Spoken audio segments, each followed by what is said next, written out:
नमस्कार मंडळी, स्वागत आहे तुमचं आपल्या चॅनलमध्ये. तुम्ही पाहताय बाई तुझा आशीर्वाद या मालिकेचा 19 जुलैचा रिव्ह्यू.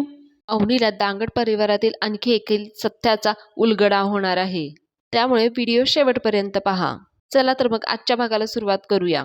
नानांनी अवनीचा इंटरव्ह्यू घेण्यासाठी नकार दिलेला असतो, त्यामुळं नानांना शोधत असतो राजा. राजा मग वरती जातो नाना आहेत का बघण्यासाठी.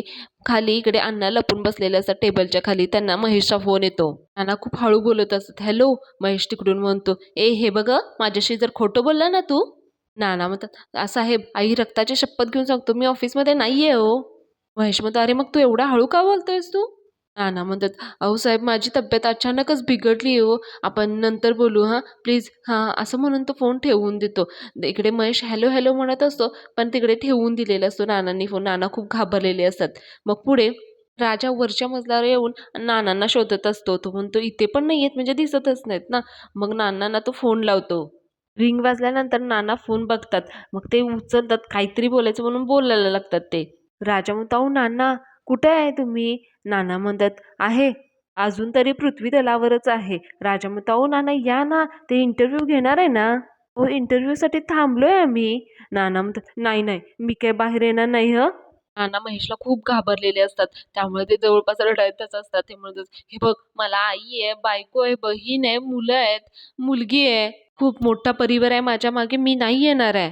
जा राजा इथून, मी नाही येणार आहे बाहेर, जा जा बरं.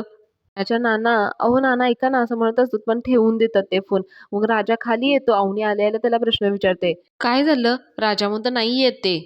अवनी म्हणते, नाहीये म्हणजे इंटरव्ह्यू होणार नाहीये का. राजा त्या रिसेप्शनवर बसलेल्या मुलग्याकडे रागाने पाहत म्हणतो, आता मालकच नाहीयेत तर इंटरव्ह्यू कसा होणार आहे.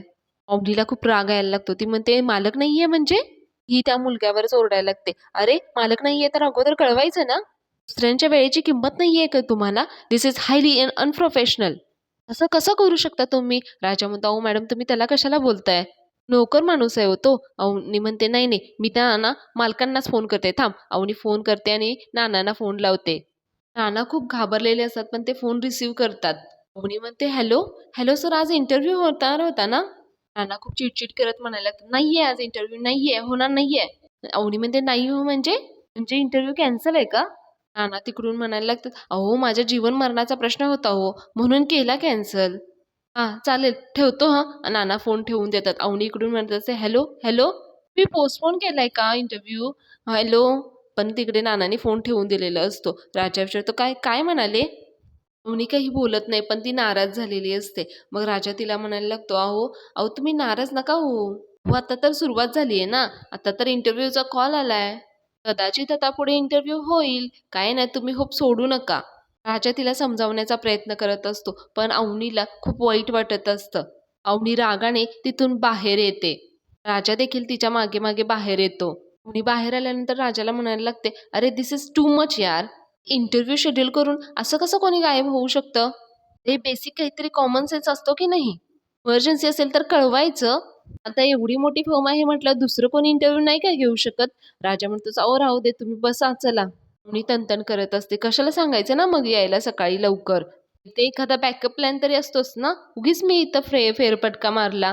सकाळी ती इथे घाई गडबडीत बोलवून घेतलं. राजा फक्त ऐकून घेत असतो आणि म्हणतो, अहो चला असू दे बसा तरी तुम्ही. मी म्हणत असते, पण दिस इज टू मच यार. राजा म्हणतो, अहो असेल काहीतरी जेन्युइन रिझन त्यांचं, बघू आपण चला थांबा. अवनी मग गाडीवर बसते आणि ते निघायला लागतात.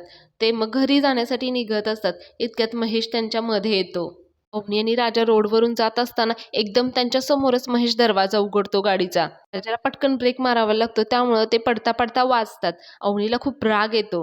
आणि त्या गाडीजवळ जाऊन ओरडायला लागते त्या माणसाला. म्हणते, अरे दिसत नाही का, असं कसा दरवाजा उघडता तुम्ही. पडलो असतो ना आम्ही. इतक्यात महेश गाडीतून बाहेर येतो आणि ते म्हणायला लागतं, अजून किती पडणार आहेस तू. आमच्या नजरेत इतकी पडली आहेस ना तू, अजून किती पडायचंय ग तुला. अवनीकडे बघून म्हणायला लागतो, अगं बघ जरा स्वतःची हालत काय करून घेतलीस बघ. अगं चंद्रकांत देशमानेंची मुलगी म्हणून ना मोठमोठ्या गाड्यांमध्ये फिरायचीस तू, आणि आता आता या फालतू माणसाच्या फडतूस गाडीवरून धक्के खात फिरतीयस तू. त्याच्याला खूप राग येत असतो, पण तो कंट्रोल करत असतो स्वतःला. महेश पुढे म्हणतो, अवनीवर हसत असतो आणि म्हणत असतो, हे हे आहे का तुझं ब्राईट फ्युचर. सर्टिफिकेट शिवाय काय काय करणार काय आहेस तू. अवनीला खूप वाईट वाटत असतं. महेश असं तिच्यावर हसतो हे पाहून. महेश पुढे म्हणायला लागतो, सर्टिफिकेट शिवाय काय करणार आहेस तू? स्वप्न कशी पूर्ण करणार आहेस? नोकरी कशी मिळणार आहे तुला सांग ना? अवनीला खूप वाईट वाटत असतं. ती त्याच्या जवळ येते आणि म्हणते, अरे सख्खा मोठा भाऊ आहेस ना तू माझा? स्वतःच्या बहिणीच्या पाठीशी उभं राहायचं सोडून तू जखमेवर मीठ काय चोळायला आलास? अरे यासाठी का मी तुला राखी बांधलीये? महेश पुढे म्हणतो, त्याच राखीची तू राख केलीयेस.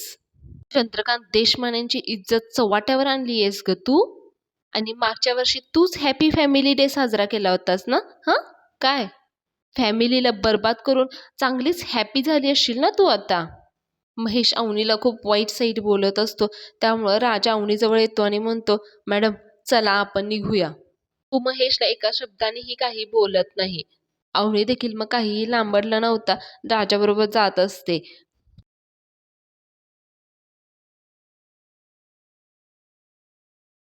महेश पुढे म्हणतो, एक गोष्ट लक्षात ठेव अवनी, आयुष्यभर हे असंच रडायचंय तुला.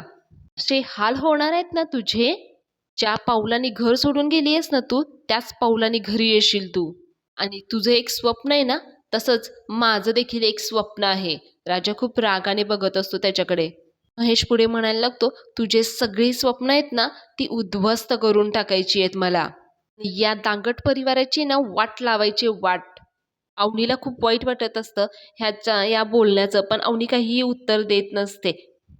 महेशच्या या बोलण्यावर राजाला खूपच राग येतो. राजा गाडीचं स्टँड लावतो, हेल्मेट रागाने आपटतो आणि महेशच्या दिशेने जात असतो. पण अवनी त्याला थांबवते, त्याचा हात पकडते.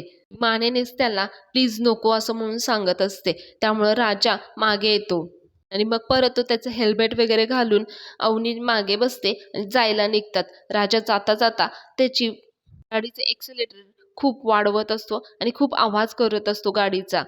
त्याचा राग व्यक्त करत असतो. मग जाता जाता तो एकदम घासून महेशला गाडी मारतो. महेश एकदम घाबरतो आणि पुढचा सीन मग धन्याचा आणि यशाचा घेतलेला आहे. धन्या कॉलेजमधून लवकर येऊन बॅग टाकून आल्या आल्या तिथेच लोळत पडलेला असतो. यशा येतो आणि म्हणतो, ए काय एवढ्यात आला पण? धन्या म्हणतो, अरे हा ना. अरे ते काय झालं, उगाच कॉलेजला गेल्यासारखं झालं रे. पावसामुळे ना लेक्चर कॅन्सलच झाले बघ.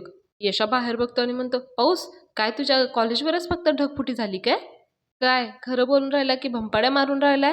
अरे म्हणतो, ए भाऊ मी काय बोगस बिगस वाटलं का काय भपांड्या मारायला?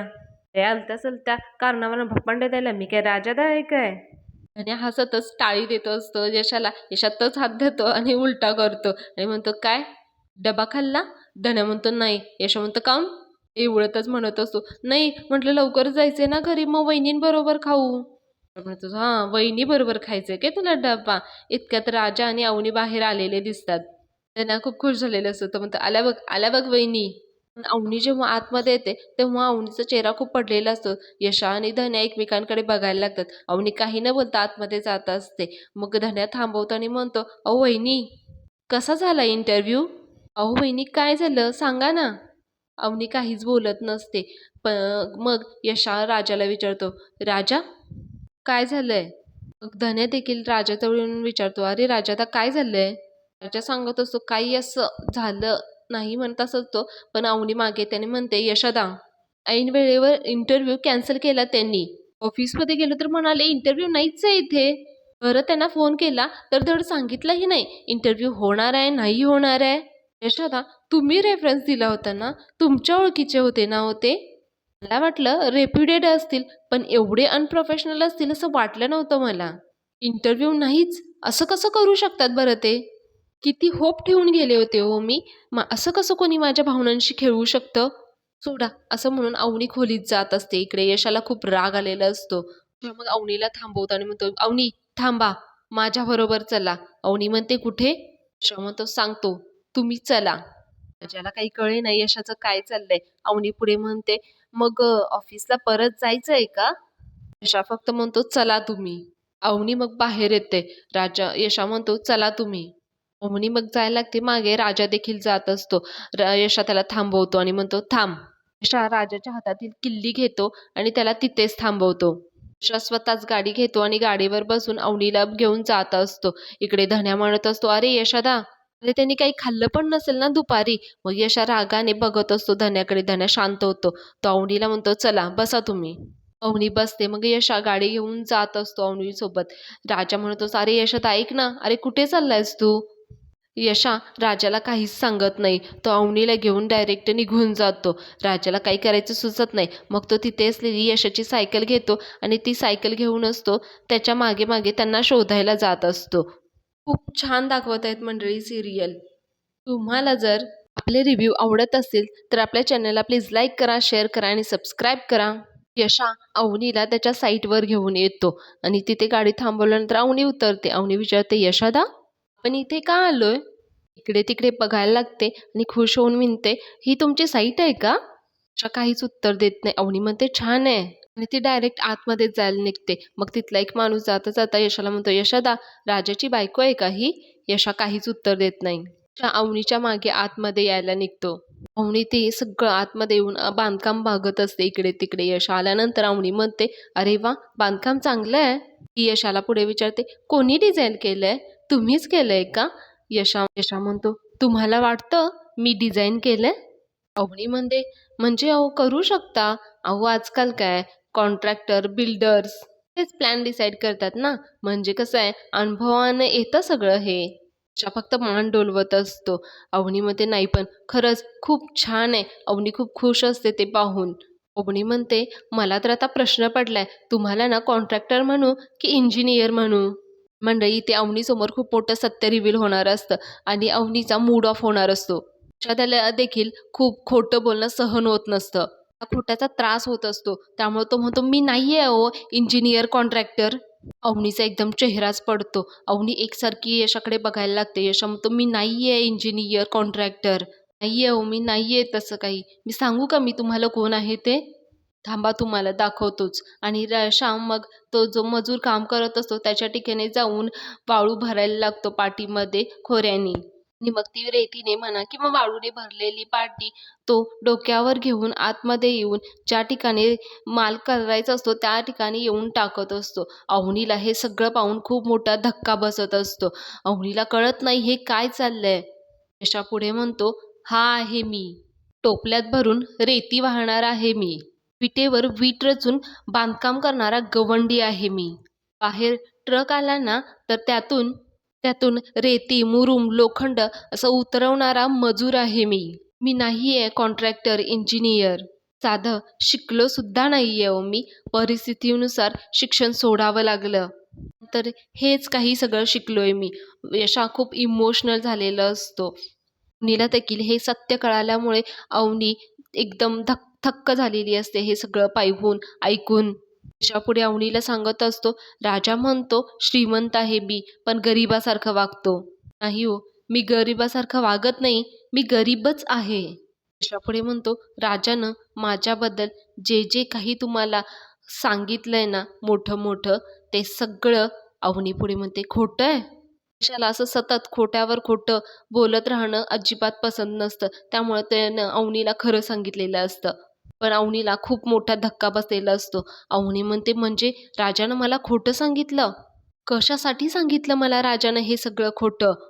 अवनीला खूप वाईट वाटत असतं. कारण राजावर अवनीने खूप मोठा विश्वास ठेवलेला असतो. यशा म्हणतो, "माहिती नाही. कदाचित तुम्ही एवढ्या मोठ्या शिकलेल्या, मोठ्या घरच्या, तुमच्यासमोर आम्ही अगदीच अडाणी, अशिक्षित असं वाटायला नको म्हणून बोलला असेल राजा. पण एक गोष्ट गॅरंटीनं सांगू शकतो. राजाला ना माझ्या कामाची लाज नाहीये. पण काय आहे ना, जगाला घाबरतो हो तो. जग माहिती आहे ना तुम्हाला कसं आहे ते? ज्याच्याकडे पैसा आहे, काम आहे, त्यालाच किंमत आहे हो इथे. त्याला वाटलं असेल तुमच्यासमोर आपला गरीब भाऊ गवंडी आहे, हे असं कसं सांगायचं?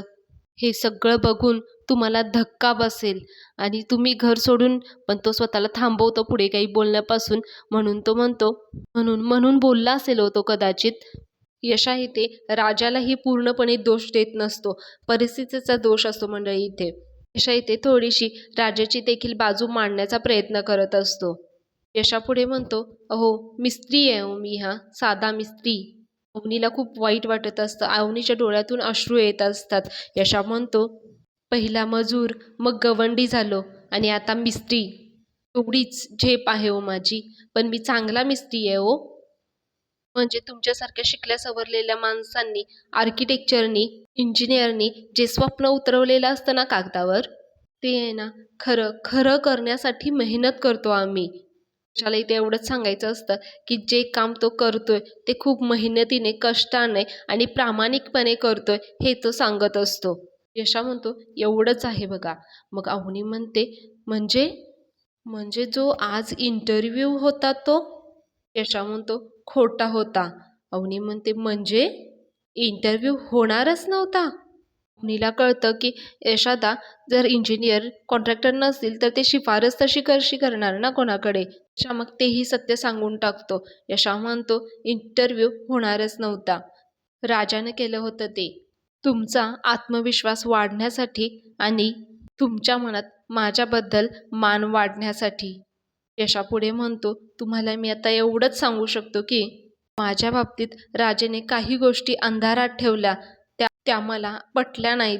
तुम्ही रोज मला मला म्हणायचा की यशादादा तुमचं काम खूप मोठं आहे. तुमचे फर्म हे खूप खोटं सहन नाही झालं हो मला. म्हणून मी आज सत्य सांगून टाकलं तुम्हाला." यशाला देखील खूप वाईट वाटत असतं हे खोटं तिला बोलल्यामुळे. म्हणजे तो बोललेला नसतो, राजाच बोललेला असतो. यशापुढे म्हणतो, "मला माहिती आहे आधीच सगळं सत्य सांगायला पाहिजे होतं, पण सॉरी." यशा हात जोडून अवनीची माफी मागायला लागतो. तो म्हणतो, "खरंच, खरंच माफ करा हो." यशाने हात जोडल्यामुळे अवनी पडदिशी त्याच्याजवळ येते आणि म्हणते, "अहो यशोदा, तुम्ही नका सॉरी म्हणू. आणि आहे ना, तुम्ही मिस्त्री, गवंडी आहात म्हणून तुमच्याबद्दलचा मान माझ्या मनात अजिबात कमी झालेला नाहीये. अहो, तुम्ही खरं सांगण्याचं धाडस तरी केलं ना. चूक तर आहे ना त्याची आहे, जो माझ्याशी खोटं बोललाय." अवनीला खूप वाईट वाटत असतं. तिला खूप रडायला येत असतं.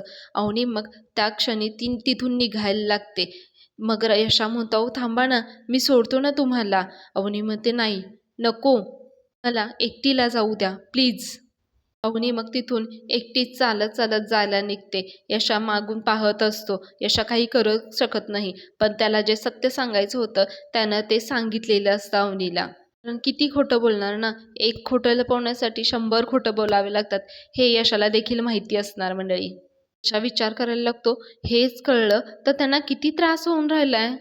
ही राजानं खरं लग्न केलंय हे कळलं तर काय अवस्था होईल यांची. पुढे अवनी एकटीच चालत रस्त्याने विचार करत जात असते. इकडे राजा अवनीला आणि यशाला शोधत सायकलवरून फिरत असतो. अवनीच्या डोक्यात सतत यशाचं बोलणं फिरत असतं. बाहेर ट्रक आला ना तर त्यातून रेती, वाळू, मिट्टी, लोखंड काढत असतो. सगळं उतरवणारा मजूर आहे मी, हे ती विचार करत जात असते. राजाला अवनी दिसते एके ठिकाणी. मग राजा त्याच्या मागे मागे जात असतो. अवनीला हाक मारत असतो, तर "अवनी मॅडम थांबा ना."